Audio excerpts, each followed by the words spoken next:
Let's start building the project. So before I can proceed, so I have already created the demo invoice automation SharePoint site for this project. In that site, I have created the invoice upload folder, as well as I have created an Excel sheet which we can use for the extraction of all the fields and all the data, and we can extract around 10 to 11 fields on that sheet. And this is the Power Automate demo environment which we can use for the training of a model.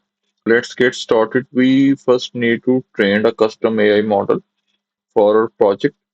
Then we click AI model. Then we need to select the custom model. So this is a custom model. The model is already created. We need to rename it. This is the interface when we are training a model. So there are three types of documents like fixed template documents, general documents, and invoices. In the current project, we are working with the invoices. So we need to click on the invoices. Then in the left side of the corner, you have to see we need to choose information to extract, add collection of a document, tag documents, and model summary. Before I can proceed forward, I have to tell you that I have selected the invoices, and then you need to click next. These are some of the default fields that are total around 20 to 25 fields. Most of the time, default fields cover everything like shipping address, amount due, invoice total, subtotal, total text, invoice date items, and all of the data. But if your invoices seems to have something that are not present in the default option, then you can add it on your own using the add button. Since we have everything in the invoices, so I can proceed with that with the next step. Click next. The model currently I'm training for the basic purposes. Of course, I will use a single collection for that. But if you are working on a real world project and you have 8 to 10 to multiple formats, you need to at least train your model. For a single format, you at least need 20 to 25 invoices to get the better results because the efficiency of the model depends upon the number of invoices you will put into the model. So more number of invoices will be equals to the more efficiency and more efficient extraction from the model. So currently I only have the single collection. So I will put it into there and then train the model, and then we can proceed with the building of a flow and everything accordingly. You need to click to new collection. You have to name the collection like I'm just naming it demo collection. Then we have to select the document. So I'm select from my device. So I will, because the documents are in my invoice, I will click my device. These are 52 documents, but for single collection, 20 to 25 documents are enough because these are all the same template. So I go with that. No worries. But in normal cases, when we are working with the real world production environment, so 25 to 30, or max we have to say 20 to 30 documents are more than enough for a single collection. But if you have a multiple collections like 8 to 10 for different formats, then you will train each collection separately with separate tagging accordingly. We will click upload. It will take a bit to upload. Okay, so our documents are successfully uploaded. We will proceed with the next step by clicking done. In the next step, we will tag the documents accordingly. So in the left hand side, you will see what document type we choose. We choose invoices. We choose information to extract. We choose 31 default fields and 4 tables, and we add a single collection of documents. Now we will tag the documents, and then at the end it will train a document, and that's it. And then we can use it in a flow wherever we want to use. This invoice with the shipping address as well as it is a billing address recipient, and this is vendor name, and this is the date, and this is the amount due, and this is subtotal as well as this is the invoice total. The tagging in the documentations are pretty straightforward, but if you guys see some sort of tagging like some tags are not present or some documents are wrongly tagged, so you can also remove the tag like this one. this isn't a vendor name, for example, so I will remove this tag. And then in these options, these are in the right hand side, I will move towards that. And then we have to say, if the document is not present in the single document that we are dealing with, then we will say document not available. This particular field is not available in the document.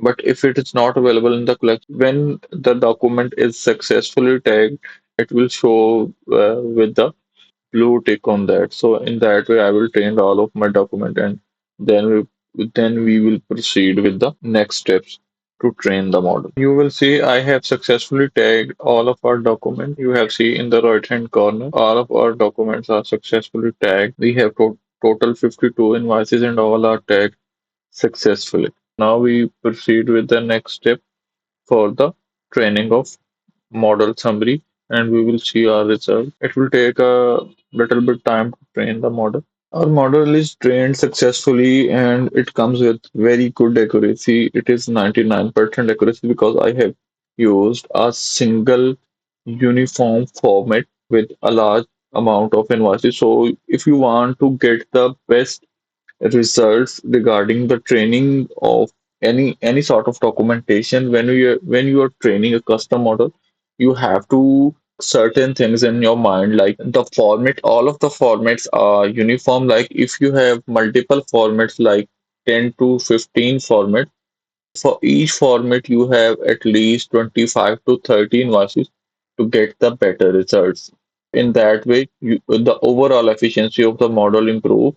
And when the model above 90%, it will be good. It will be extract all the fields. It is trained with 99% accuracy. So we will publish this model and then we can use it in a flow. So we will click to publish. It will take a bit to publish. Now our model is published. Before I can proceed with the flow, I have to tell you more details about the model. Our model is already published. So before we can proceed with the flow building, I have to tell you some of the important details regarding the model. It is not showing all of the default fields that a model trained for.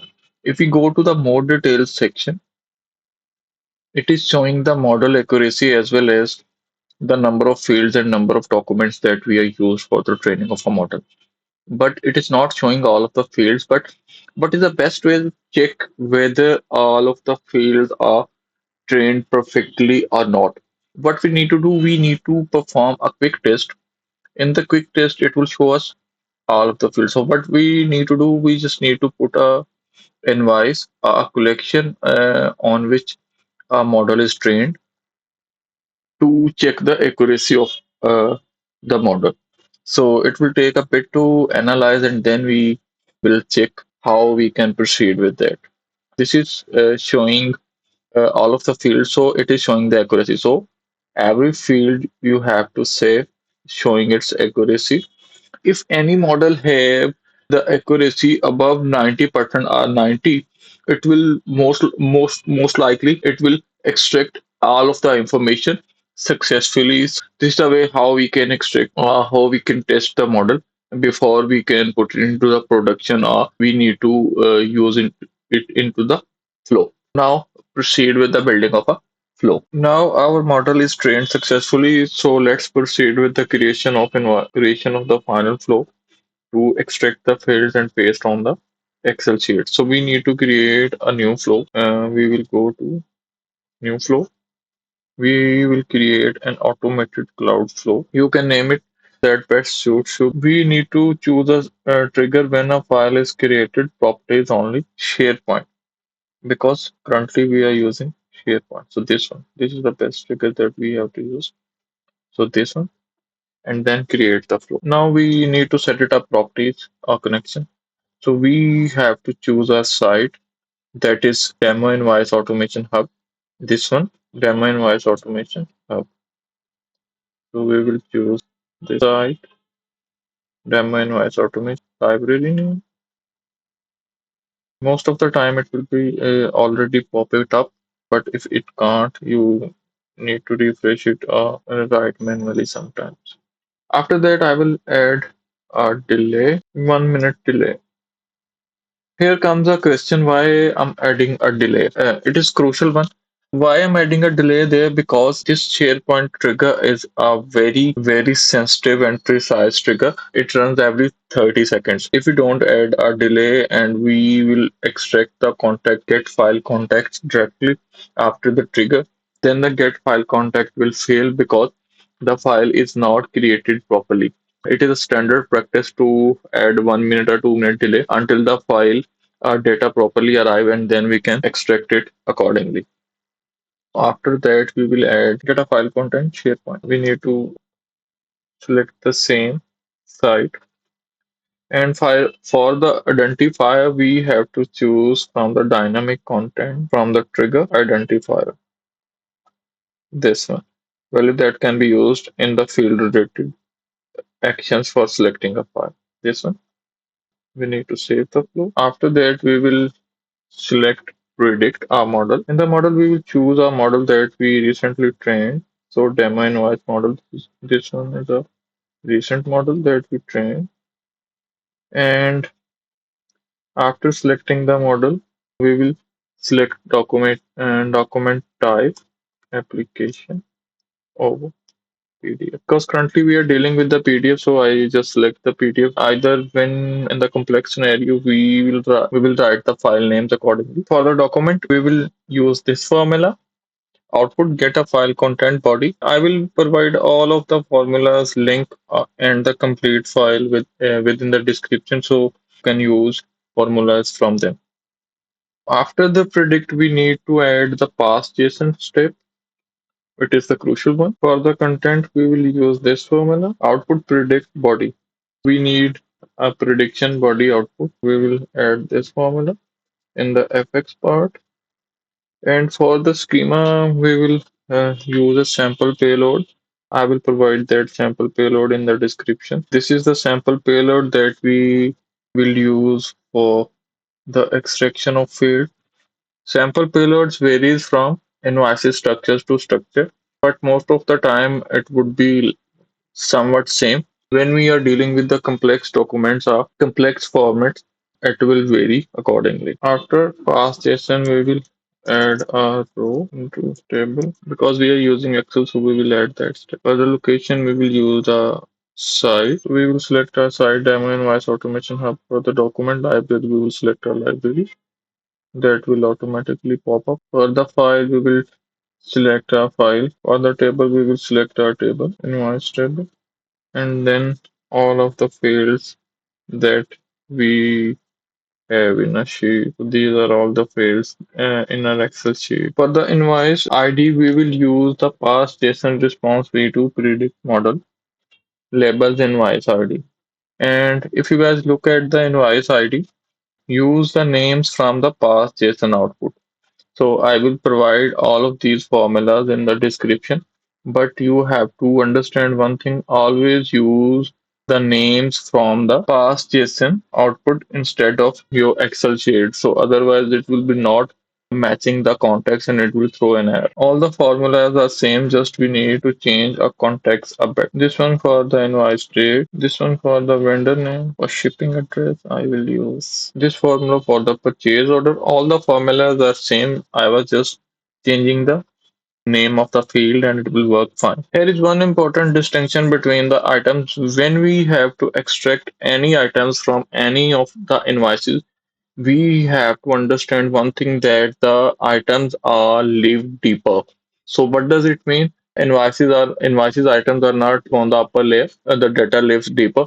For the current project, I'm just using the first description or first item. But if we need to extract all the items accordingly, we will have a different approach and it will work differently. But I will not go to that detail because it is a bit complex and deeper. And from the beginner perspective, we will just extract a first item. So this is the formula of it. This formula for amount due. This is the formula for invoice subtotal. After that, we will add a final step, send an email V2. Why I'm choosing the V2 instead of V3? Because it is simpler and it don't have any complexity and it work every time. For the subject and body, you can choose anything. I was just using invoice automation. That's it for now. We will save the flow. Now our flow is successfully saved. Now we will need to test our flow whether or not it is working fine.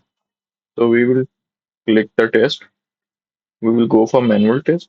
Then we will proceed with the test. For the trigger to run, we will proceed with the our SharePoint site. Go to invoice automation upload, invoice uploads, and then we will upload some invoices.